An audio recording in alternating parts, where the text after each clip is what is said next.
Welcome to this lecture series in binomial theorem.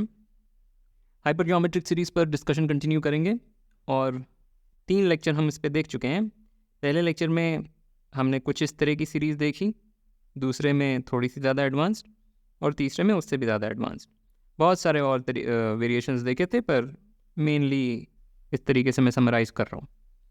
और एक identity जो हमारे बार बार काम आ रही थी वो ये है। Alright, so let's proceed. Some problems for practice. This is the first problem sheet and this is the second problem sheet. और rather continuation में ही है, मैंने problem 1 problem 2 करके इसको लिखा नहीं है, लिख देता हूँ।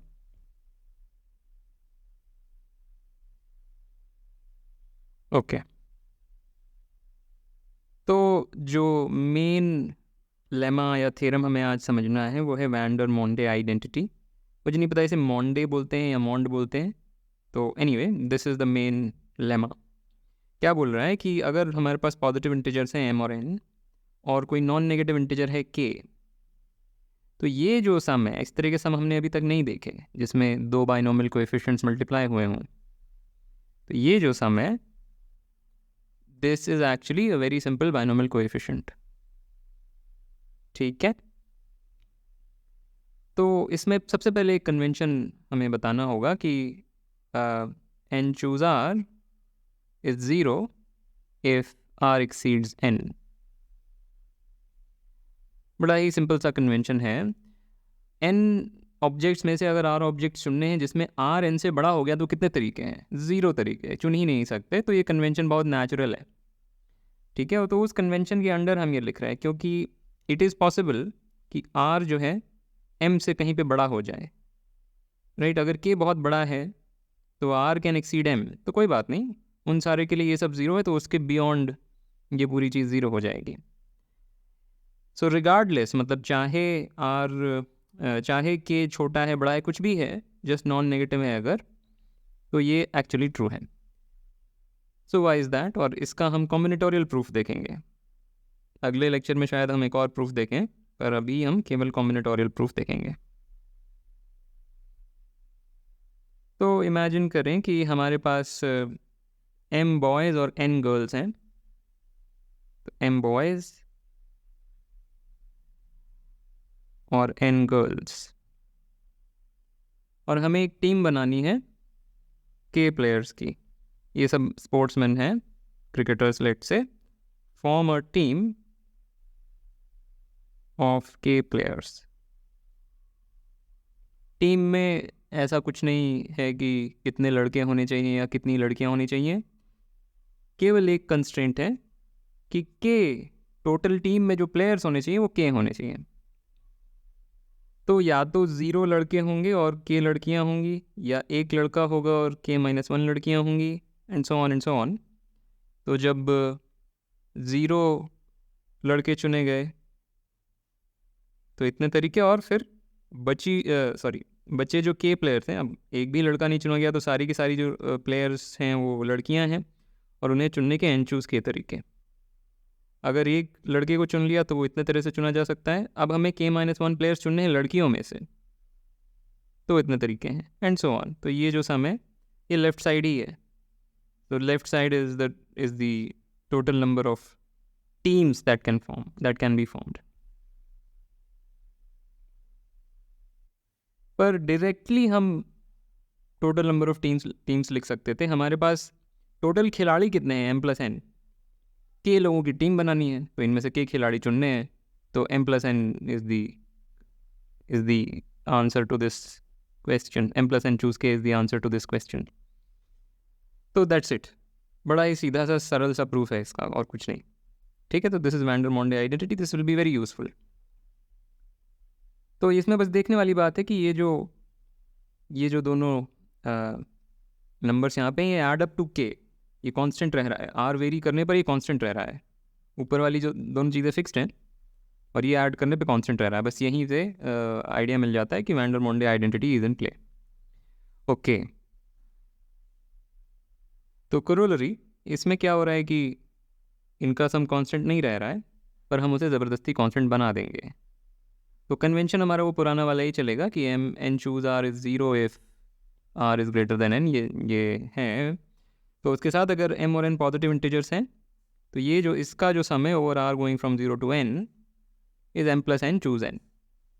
तो Vandermonde identity use करेंगे, पर उसके पहले just note that n choose r is n choose n minus r, ये हम जानते हैं। तो यूजिंग दिस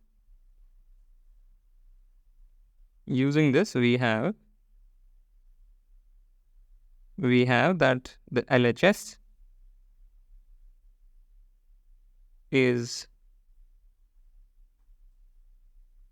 this, और अब इन दोनों का सम कांस्टेंट रह रहा है जैसे जैसे आर वेरी करेगा। तो वैन डर मोंडे आइडेंटिटी से directly we know this is equal to m plus n choose n by van der Monday.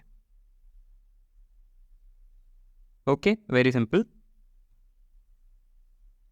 So illustration क्या, डायरेक्ट एप्लीकेशन ही है, काफ़ी पॉपुलर आइडेंटिटी है ये। इसमें इन दोनों का सम एन है, इन दोनों का भी एन है, इन दोनों का भी एन है, एंड सो ऑन। तो वैन डर मोंडे आइडेंटिटी से directly this whole thing is what, n plus n choose n, n plus n choose n, which is 2n choose n, right? So direct application of van der Monde. Great. पिछले का ही variant, इस bar square कर दिया, N choose 0 का square, N choose 1 का square, and so on. पर जैसा कि हमने वैन डर मोंडे आइडेंटिटी के बाद जो चीज़ देखी थी, the L H S is what, the L H S is, proof को रिपीट कर दे रहा हूँ, जो वैन डर मोंडे के जस्ट बाद जो कोरोलरी देखी थी उसका प्रूफ मैं रिपीट कर दे रहा हूँ। एल एच एस क्या है, ये है, which is n choose r times n choose r, which is n choose r times n choose n minus r। तो वही this is equal to that, ये यूज़ कर लिया, और अब Vandermonde, so this gives us 2n choose n। very simple but very interesting कि squares of binomial coefficients का सम भी हम बड़ी आसानी से लिख सकते हैं। ओके, इस बार पिछले सवाल के जैसा ही है, पर अब यहाँ पे एक लीनियरली ग्रोइंग नंबर्स भी एसोसिएट हो गए हैं, और आंसर फिर भी कुछ बहुत अच्छा सा ही है। ठीक है, तो इसके हम 2-3 प्रूफ्स देखेंगे। सबसे पहले हम गाउशियन ट्रिक देखेंगे। तो अगेन ये सब जो भी मैं कर रहा हूँ, ये you should pause the video and try to solve it, ठीक है, नहीं तो ये वेस्ट हो जाएगा। तो जो एल एच एस है जो हमें सिंप्लीफाई करना है वो ये है,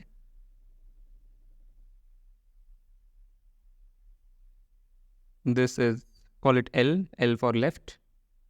इसी को उल्टा करके लिखते हैं, गाउशियन ट्रिक का यही मतलब होता है। थोड़ा गड़बड़ हो गया, सो ठीक है। सो एक चीज़ और यहाँ पे कर देता हूँ मैं। So this is 1 times n choose 1 का स्क्वायर, इसमें एक टर्म और मैं एक्स्ट्रा लिख देता हूँ, इससे कुछ फ़र्क नहीं पड़ेगा। 0 टाइम्स एन चूज 0 का स्क्वायर, राइट, 0 ऐड करने से कुछ बदलेगा तो है नहीं। तो अब हम गाउशियन ट्रिक लगाएंगे यहाँ से, यहाँ पे एन चूज एन का स्क्वायर, यहाँ पे n minus 1 times n choose n minus 1 का square, and so on.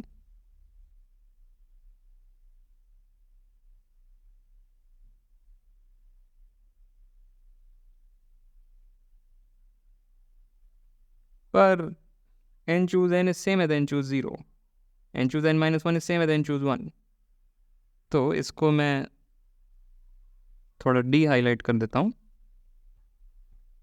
And this is equal to n times n choose 0 का स्क्वायर प्लस n minus 1 times n choose 1 का square, and so on.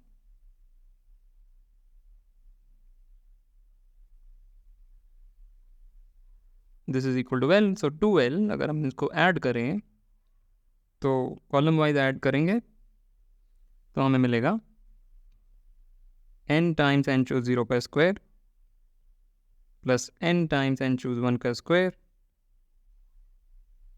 plus n times n choose 2 का square and so on. Right, so 2l is nothing but n times summation, जो हम जानते हैं कि ये चीज़ क्या है, this is 2n choose n, ये पिछला इलस्ट्रेशन था. This implies n times 2n choose n is 2l. Correct. So we get n by 2, 2n choose n is 2l is l. ये हाँ, तो हमें अब बस ये बताना है कि this is equal to that. Is it true? Let's see, मुझे थोड़ा डाउट हो रहा है. n by 2, यहाँ पे 2n factorial,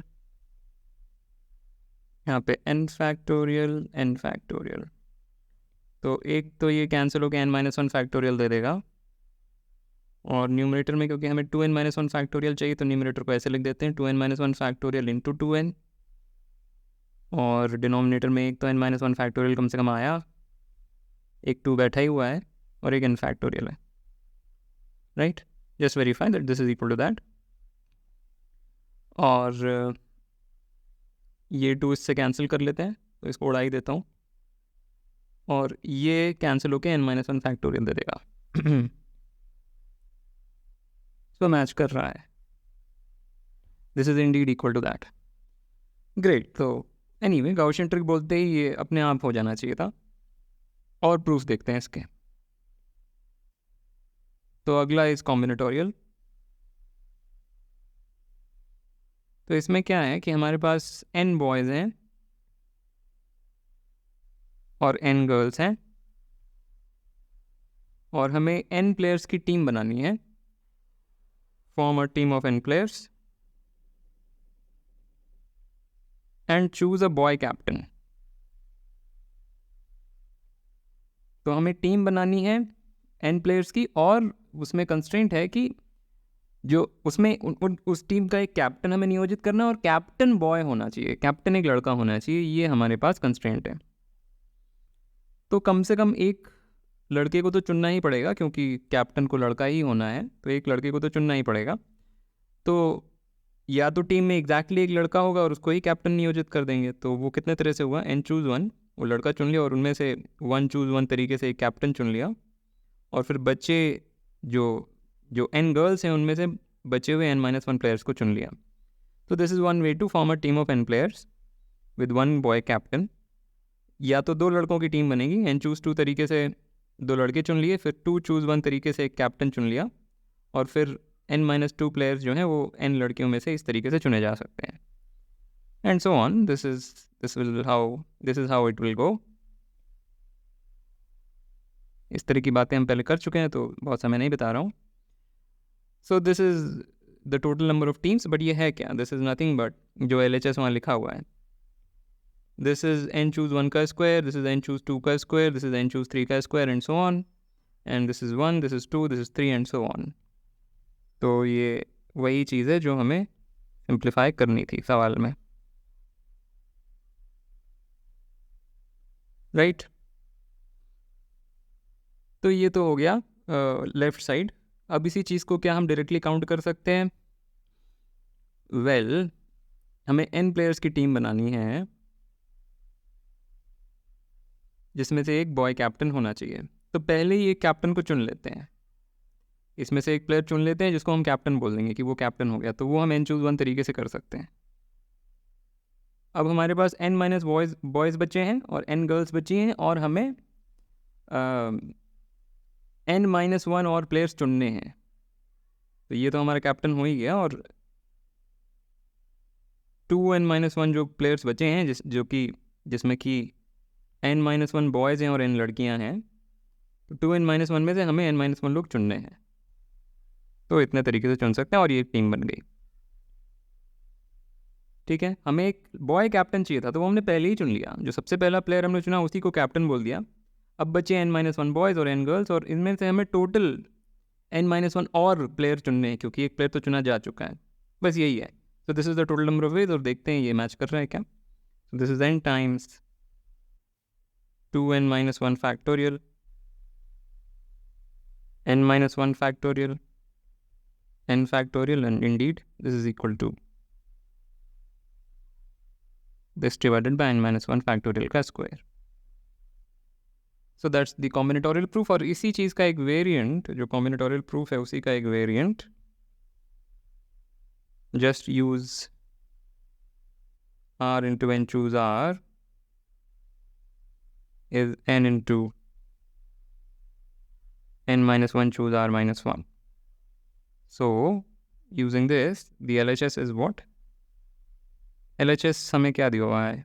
r going from 0 to n, r into n choose r का square,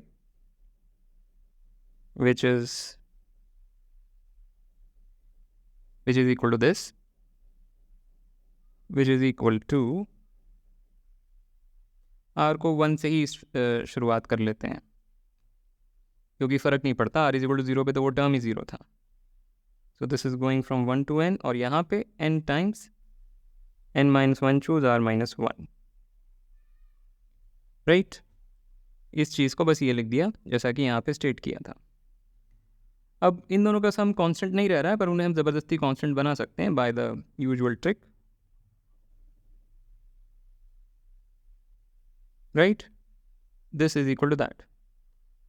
और अब ये कांस्टेंट है which is n minus 1. So this is equal to n times, step skip नहीं करता हूँ, और ये अब Vandermonde, this is equal to n times 2n minus 1 choose n minus 1. So this is another way. Okay, आगे बढ़ते हैं.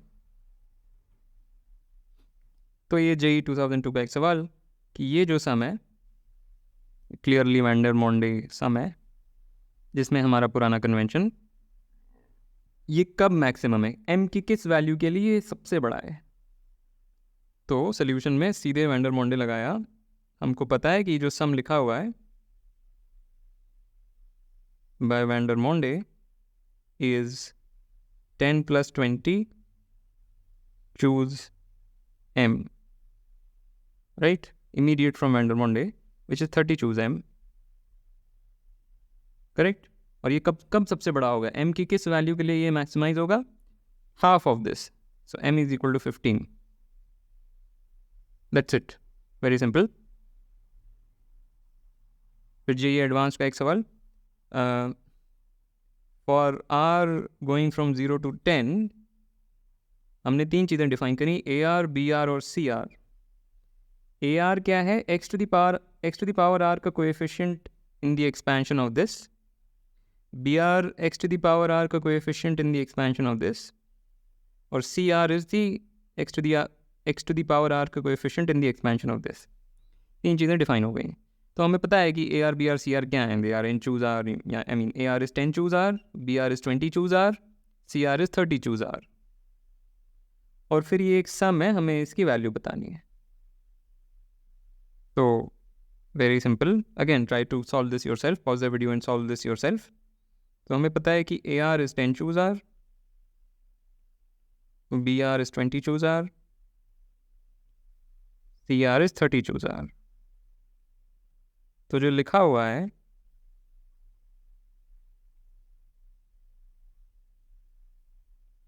This is nothing but substitution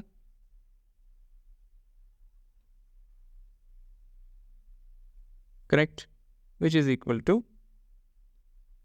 20 choose 10 minus 30 choose 10 summation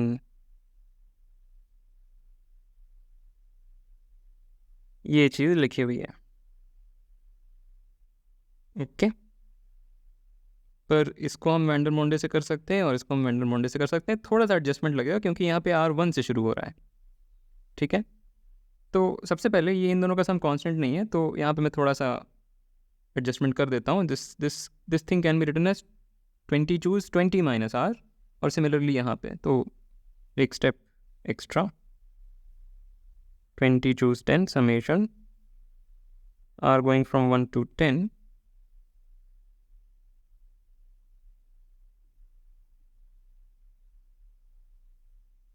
ठीक है, ब्रैकेट्स लगा देता हूँ.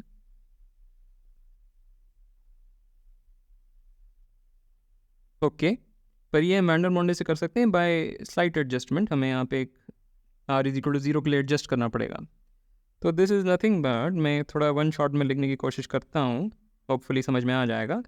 This is nothing but 30 choose 20 minus 10 choose 0 times 20 choose 20. So this is this number, which is nothing but 1. तो ये तो 1 ही है. तो मैंने क्या किया, समेशन यहाँ पे 1 से स्टार्ट हो रहा है. अगर 0 से स्टार्ट हो रहा होता तो मैं डायरेक्टली वैन डर मोंडे लगा देता. तो मैंने बस जो r इज इक्वल टू 0 वाला टर्म है वो ऐड और सब्ट्रैक्ट किया है. पर r इज इक्वल टू 0 वाला टर्म है क्या, 1. r इज इक्वल टू 0 पे इसकी वैल्यू 1 है, तो उसको बस ऐड और सब्ट्रैक्ट किया है. तो सब्ट्रैक्टेड पार्ट यहाँ पे है. ऐड करने के बाद डायरेक्टली वैन डर मोंडे से वो ये आ जाएगा. सिमिलरली यहाँ पे 30 choose 10, this is 20 choose 10 minus 1. Same logic. So 30 choose 20 को मैं 30 choose 10 लिख सकता हूँ. ऐसा इसलिए किया क्योंकि यहाँ पे 30 choose 10 दिख रहा था. तो अब यहाँ पे कुछ कैंसिलेशंस हो रहे हैं क्योंकि 20 choose 0 को मैं 20 choose 10 लिख देता हूँ. तो अब हम देख रहे हैं कि 20 choose 10 टाइम्स 30 choose 10 यहाँ से आ रहा है और नेगेटिव साइन के साथ यहाँ से आ रहा है, तो वो कट जाएगा. So what we get is 30 choose 10 minus 20 choose 10, which is C10 minus B10. So option D is correct. Okay, great. और I think this is the last JEE Advanced 2020. तो हमें क्या दिया हुआ है कि पॉजिटिव इंटीजर्स m और n के लिए एक एक्सप्रेशन डिफाइंड है gm, n in this fashion, जिसमें कि ये चीज़ क्या है, ये चीज़ ऐसे डिफाइंड है. तो देखने में काफ़ी डरावना है और हमें पूछा गया इनमें से कौन सी चीज़ ट्रू है. ओके, तो again try to solve this yourself. Pause the video and try to solve this yourself. And now let me try to explain the solution. तो मेन ऑब्जर्वेशन ये है कि ये जो चीज़ यहाँ पे लिखी हुई है, इसको हम सिंप्लीफाई करके लिख सकते हैं. सो मेन ऑब्जर्वेशन,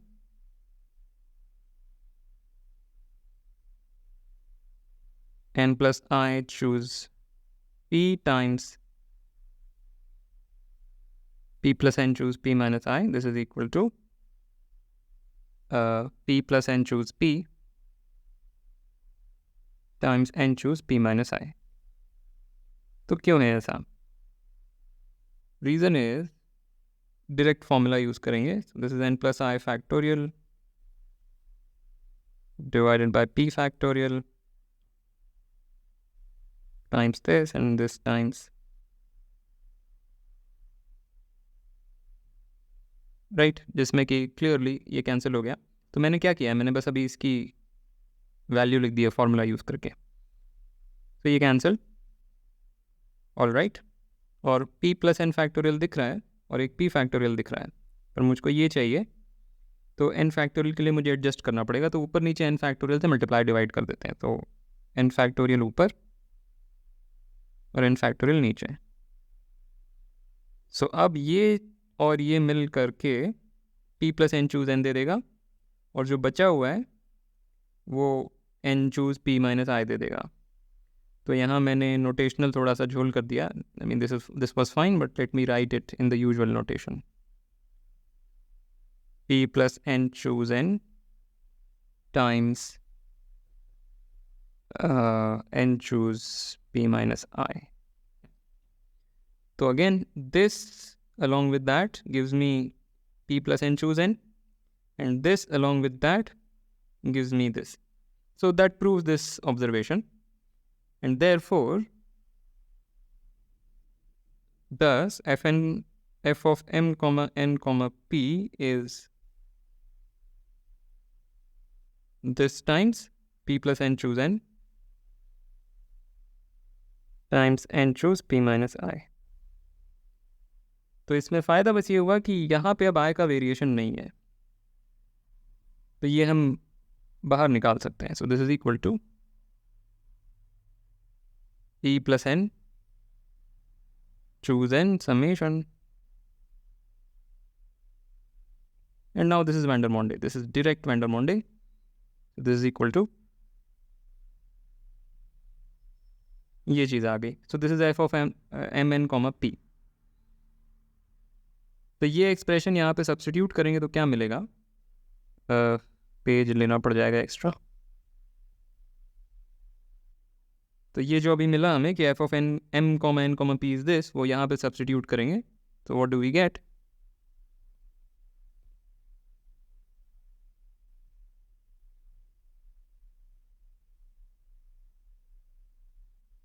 और ये cancel, which is equal to this thing, but ये हम जानते हैं this is nothing but 2 to the power m plus n। तो हमें मिल गया एक्सप्रेशन इसका, जी एम कॉमा एन हमें मिल गया। अब बाकी इसमें से क्या ट्रू है आप खुद देख सकते हैं। Okay, so that part is an exercise. All right, so with that I want to end this lecture. As usual, like, comment, share, subscribe, and I will see you next time.